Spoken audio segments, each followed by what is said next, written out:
শাড়ি পরলে মনে হয় যেন একটু বেশিই সেজে নিয়েছি, ওই জন্য বেশি শাড়িই পরা হয় না। যেহেতু আজকে ছিল অষ্টমী, রাস্তাঘাটে সবাই শাড়ি পরবে, ওই জন্য আমাকে পরলেও অত আনকমফোর্টেবল ফিল হবে না, ওই জন্য আমিও আজকে শাড়ি পরে নিলাম।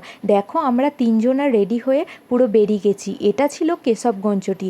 যেহেতু আমাদের উদ্দেশ্য ছিল প্যান্ডেল দেখা, তাই বাইরে থেকে প্যান্ডেলটা দেখে নিলাম। আর এটার থিম ছিল রাজবাড়ি। তারপর ওখান থেকে সোজা চলে এলাম গোলাপবাগের মোড়ে রিজেন্ট স্টার মলে, কারণ এই মলটা নতুন খুলেছে, যেহেতু আসা হয়নি ওই জন্য এখানে চলে এলাম। আর এখানে এসে যেহেতু আমরা ফ্রিজ, টিভি এসব কিনবো না, ওই জন্য লিফটে করে সোজা ওপরে উঠে গেলাম। তারপর এখানে হচ্ছিল বড়লোকিয়া গেম, যেহেতু এইসব আমাদের কোনো দরকার নেই, ওই জন্য লিফটে করে আবার ওপরে উঠে গেলাম। আর দেখো সব বাচ্চারাই যেহেতু বেলুন ভালোবাসে আর আমার মেয়েও ভালোবাসে, ওই জন্য বেলুনের ওপর হামলা করেছে।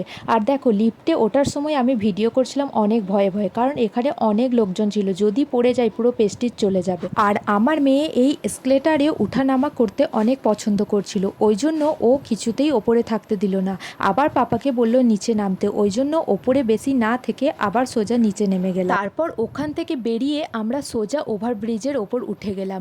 আর একটা জিনিস লক্ষ্য করেছো, একদিকে মন্দির আর একদিকে মসজিদ, এই সুন্দর দৃশ্য দেখে আমার মনটা প্রায় ভরে গেল। বর্ধমানে বাস করেও এই সুন্দর দৃশ্যটা কারা দেখনি আমাকে কমেন্ট করে জানাও, কারণ আমি নিজেও বর্ধমানে বাস করে এই সুন্দর দৃশ্যটা প্রথম লক্ষ্য করলাম। আমার হাজবেন্ড না দেখালে হয়তো আমি আবার লক্ষ্য করতে ভুলে যেতাম। তারপর ওই ওভারব্রিজ থেকে নেমে স্টেশন ধরে সোজা চলে এলাম বর্ধমান আর্কেড। আর এখানে এসে আমার হাজবেন্ড কিছু নিজের জন্য শপিং করে নিল, আর সেখান থেকে সোজা চলে গেলাম ফুচকার দোকান, কারণ ফুচকা খেলে আমার সব ক্লান্তি দূর হয়ে যায়। আর ফুচকা একদম আমার বেস্ট লাগে, বিশেষ করে এখানের ফুচকা বেস্ট, তাই এখানেই আমার বর নিয়ে এলো।